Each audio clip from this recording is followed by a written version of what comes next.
Assalamualaikum warahmatullahi wabarakatuh. Kembali lagi bersama saya Asep Awaludin. Nah, pada kesempatan kali ini saya akan membahas sebuah kitab yang mana kitab ini menarik untuk kita bahas.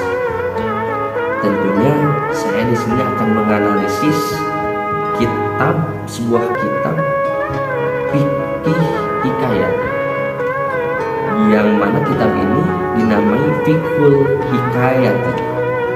Nah, kitab ini hadirin saudara, teman-teman, Fiqhul Hikayat ini, kitab ini dikarang oleh Syekh Mustafa bin Sofi bin Musa At-Tamani. Nah, hadirin, kitab ini mungkin tidak sangat populer di kalangan para santri, dan jarang para santri memiliki kitab ini, karena kitab ini tidak menyebar luas sembarangan, ada hak ciptanya. Jadi saya punya amanat dari guru saya, kitab ini punya hak cipta, tidak boleh didaur ulang, tidak boleh dirangkum lagi, ada hak ciptanya. Nah, yang lebih menarik lagi, kitab ini saudara, yang berjudul Fiqih Hikayat ini karangan pesantren Lirboyo Kediri. Jadi pasti di kalangan pesantren Lirboyo kitab ini sudah sangat populer. Akan tetapi mungkin di daerah kita kitab ini tidak sangat populer. Nah, jadi pada kesempatan kali ini saya rasa kitab ini menarik untuk saya bahas gitu. Nah, mungkin saya akan membahas terlebih dahulu. Sebelum saya akan membahas apa isi kitab ini, mungkin alangkah baiknya saya akan membahas sekilas tentang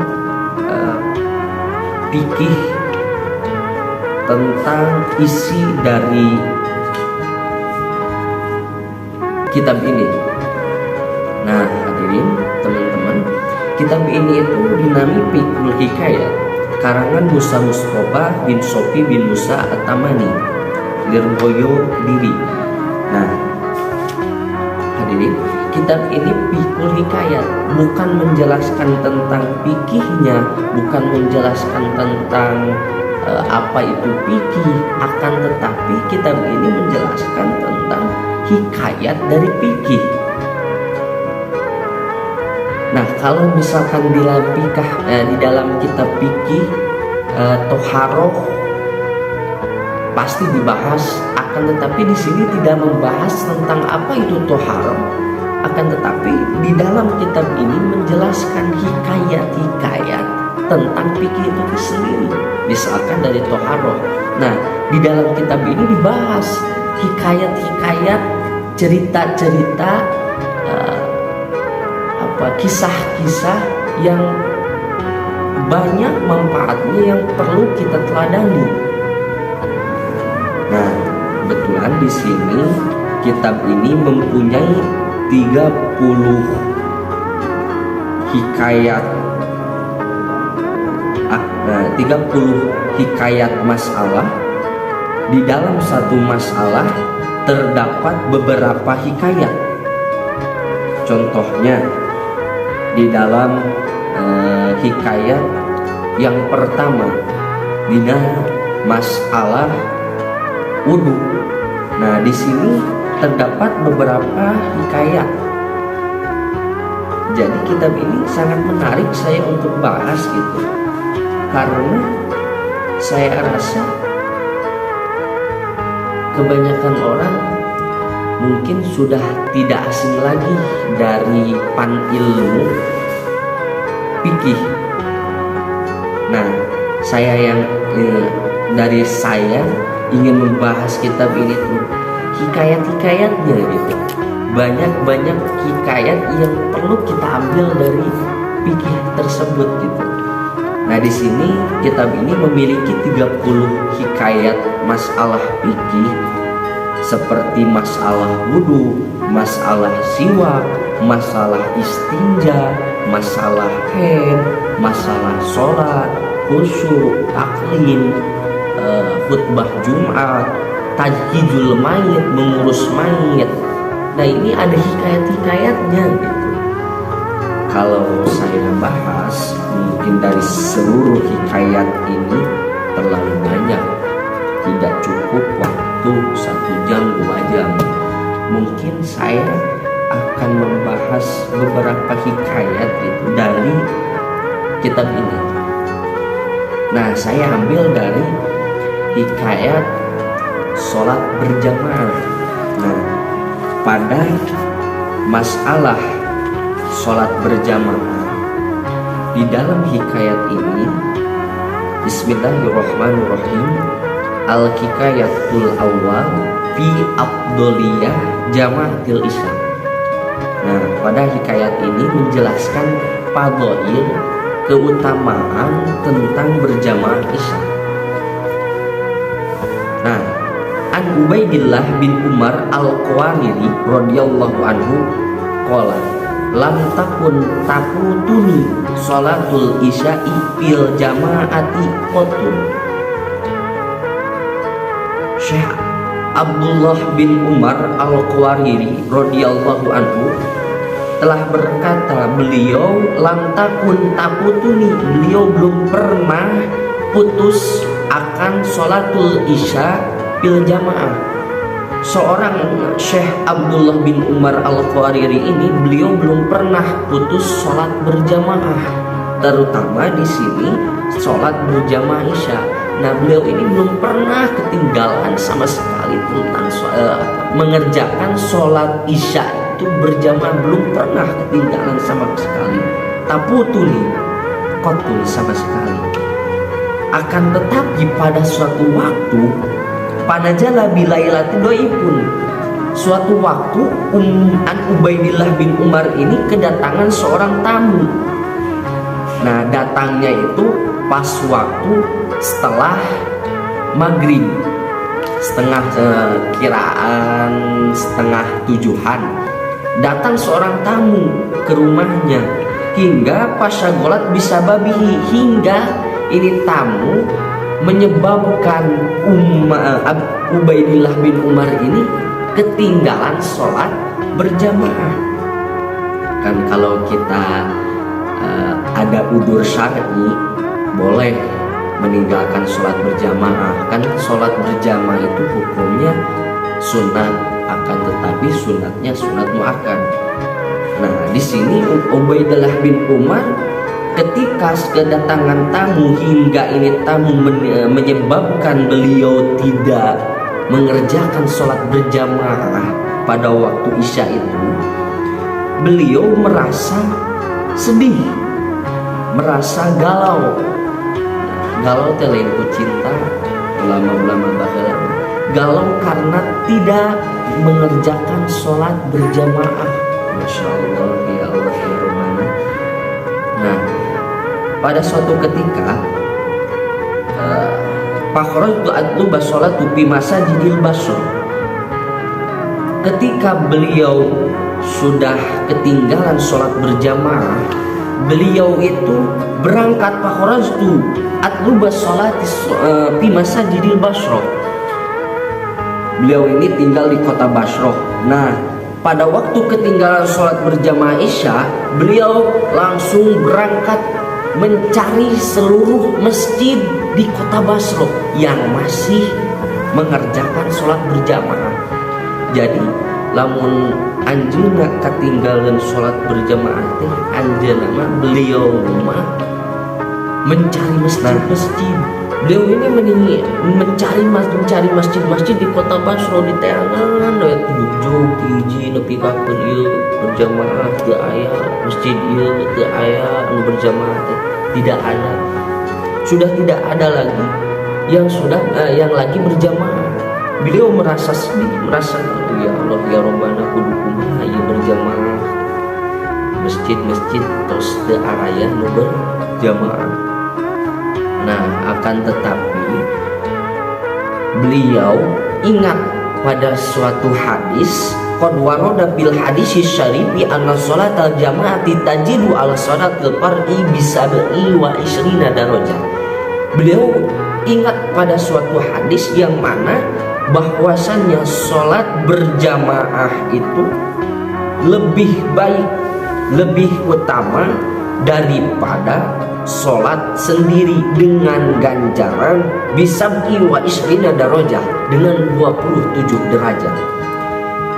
Nah, Ubaidillah bin Umar ini ingat pada hadis tersebut. Beliau sesudah ingat pas sholaitul isya'i sab'an wa isrina marrotan. Pas sholaitul isya, beliau sholat isya hingga 27 kali. Masya Allah ya Rabbana ya Karim. Beliau sekali tidak mengerjakan sholat berjamaah, beliau langsung mengerjakan sholat isya 27 kali.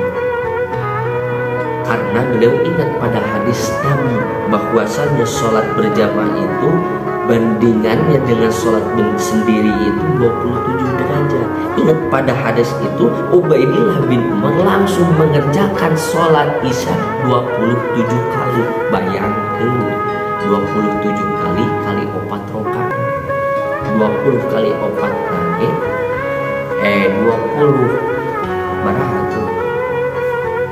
27 kali 4 rakaat,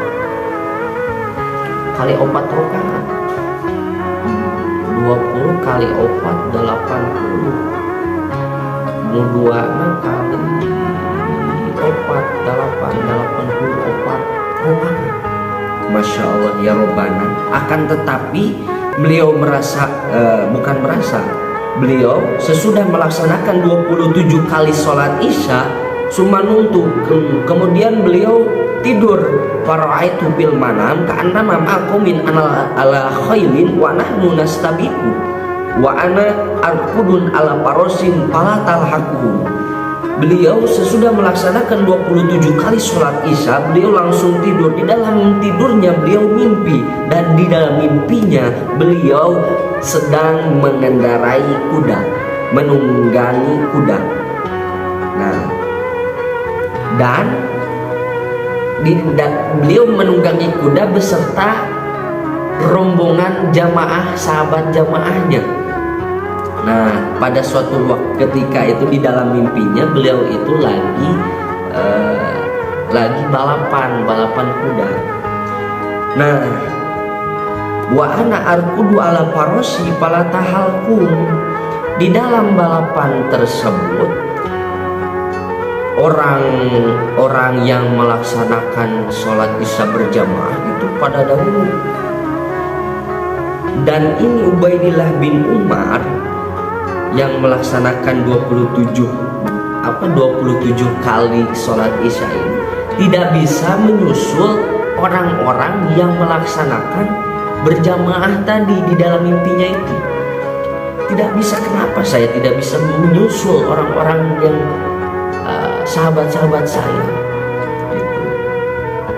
Nah, pada satu ketika itu faltaqo ilayya ahaduhum wa qala li la tunib barosaka falasta talhaqum. Cek kieu teh kata orang sahabat-sahabat yang dulu itu, yang sudah dulu menunggangi kudanya, kamu tidak bisa menyusul kami. Kenapa? Kata Ubaidillah bin Umar, saya tidak bisa menyusul kalian karena kalian li'anna sholainal isya jamaatan wa anta sholaita wahdaka. Karena kami sholaina sholat kami al-isya akan sholat isya jamaatan hal berjamaah, akan tetapi wa anta dan kamu sholaina sholat kamu itu wahdaka sendiri. Masya Allah, bisa kita ambil dari hikayat ini bahwasanya sholat 27 kali tidak bisa membandingi sholat sekali berjamaah. Masya Allah, ini menjadi pelajaran, menjadi natijah buat kita bahwasanya pentingnya sholat berjamaah, begitu besarnya padilah sholat berjamaah, hingga tabat wa ana magmumun, sesudah dari mimpinya, bangun dari mimpinya, beliau magmumun, merasa sedih, merasa bingung, merasa galau karena ketinggalan satu kali sholat berjamaah, sholat isya. Masya Allah, ini sangat menarik kisahnya dari saudara-saudara. Mungkin satu lagi kisah yang saya menarik banget buat kita bahas, menjadi pelajaran juga buat kita, dari masalah tajhijul mayit, masalah mengurus mayit. Nah, pada hikayat ini, di dalam masalah mengurus mayit, al-hikayatu fi qaunil ghasili aliman dakhala rajulul qaryah wa yadullu ahluha minal ulama. Pada suatu hikayat ini bahwasanya di dalam mengurus sholat, di dalam mengurus mayit itu harus aliman, harus orang yang mengerti. Akan tetapi dakhala rajulul qaryah, akan tetapi pada suatu kampung itu tidak ada seorang ulama pun, tidak ada seorang ustadz, tidak ada seorang guru, tidak ada seorang yang bisa mengerti, paham tata cara akan menguruskan mayit itu. Dan pada suatu ketika ada di kampung tersebut ada seorang masyarakat, seorang jamaah, seorang kampungnya meninggal. Nah, di situ bingung bagaimana menguruskan mayitnya. Nah, pada waktu itu ada seorang laki-laki, gak tahu dari mana itu laki-laki jolnya, gak tahu dari mana itu laki-laki datang memakai gamis, memakai jubah, memakai udeng-udeng seperti ulama pakaiannya. Akan tetapi beliau itu tidak mengerti wakana layaripu kaifiat guslil mayit. Beliau tidak mengerti akan tata cara kaifiat mengamandikan ini mayit. Nah, pada suatu ketika penduduk qaryah, penduduk kampung itu menunjuk kepada orang yang datang tadi. Gak tahu asal muasalnya, ditunjuk langsung untuk menguruskan jenazah ini, untuk memandikan ini mayit. Padahal mah etap naon teh si rojul teh tidak mengerti akan tata cara memandikan mayit. Tetapi ini rojul sudah ditunjuk oleh penduduk qaryah. Saya kepandang di sini, saya sudah menjadi alim, padahal saya memakai baju gamis saja. Di sini saya sudah menjadi ustaz, kata ini rojul. Dijadikan kesempatan oleh rojul yang datang tidak tahu dari mananya, dijadikan kesempatan oleh dia. Nah, pada suatu ketika beliau ini si rojul ini memandikan mayit. Nah, ceritanya memandikan mayitnya itu di sisi wahangan, apa wahangan itu bahasanya? Di sisi sungai. Nah, pada zaman dahulu begitu ya, memandikan mayit dekat sungai-sungai, aliran-aliran yang bisa secara dekat memandikannya gitu. Nah, pada suatu ketika dalam memandikan mayit ini gak bisa tata cara memandikan mayit. Kata rojul, harus gimana ini memandikan mayit?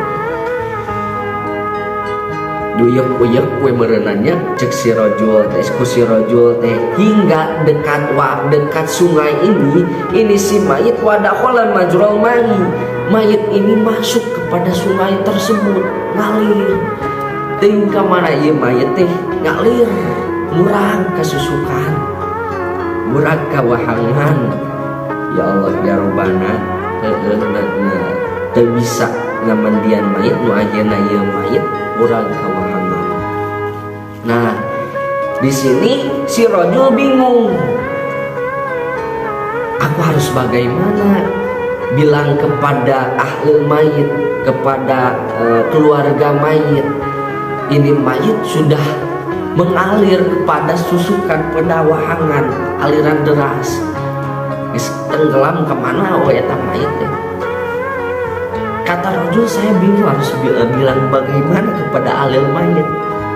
Nah, di sini jawaban si rojul sangat menakjubkan, saudara. Walama patahul baba qala lahum khaipan. Beliau menjawab dengan rasa takut, siun, merasa takut. Mayyitukum hada waliyun min auliya akhadahul malaikatu bilasam. Kata ini si rojul bilang dengan rasa takut kepada ahli mayit, keluarga mayit. Keluarga ahli mayit, ini mayit hukum mayit kalian hada waliyun, mayit kalian ini seorang wali. Wali di mana atuh? Sosokan cenah nyebutkeun wali, karena mengetahui seorang wali hanya orang wali lagi yang bisa mengetahuinya. Mayit hukum hada waliyun, mayit kalian itu seorang wali. Hingga akhadahul malaikatu ila sama, hingga ini mayit oleh malaikat diambil ke langit. Masya Allah ya Rabbana, ini jawaban si rajul sangat pintar, tetapi pintarnya pintar-pintar bodoh. Dia tidak bisa memandikan mayitnya. Akhirnya ini mayit tenggelam kepada aliran deras sungai. Tetapi jawaban ini si rojul kepada keluarganya bilang bahwasanya mayit ini itu bukan dengan kejujurannya, tetapi bilangnya ini mayit itu diambil oleh malaikat ke langit. Masya Allah ya Rabbana. Hadirin, saudara-saudara, teman-temanku, di dalam hikayat ini bisa kita ambil natijahnya bahwasanya kita seorang pemuda menjadi pemimpin di masa yang akan datang harus dipersiapkan ilmu-ilmu kita, karena kita tidak tahu kampung kita, qaryah kita, masyarakat kita membutuhkan kita. Jadi kita harus mempersiapkan diri. Kita sebagai pemuda hari ini akan menjadi pemimpin di masa yang akan datang. Jangan sampai seperti pemuda ini, rojul yang tadi. Kita harus mempersiapkan ilmu-ilmu yang akan terjun ke masyarakat, seperti menguruskan mayit. Kita harus tahu bagaimana tata cara dari memandikan mayit, dari mengurus mayit, mengampani mayit, sampai menguburkan mayit. Kita harus tahu. Ini menjadi pelajaran buat kita. Yang kedua, innallaha la yanzuru ila suwarikum wa amwalikum walakin la yanzuru ila qulubikum wa asfaikum.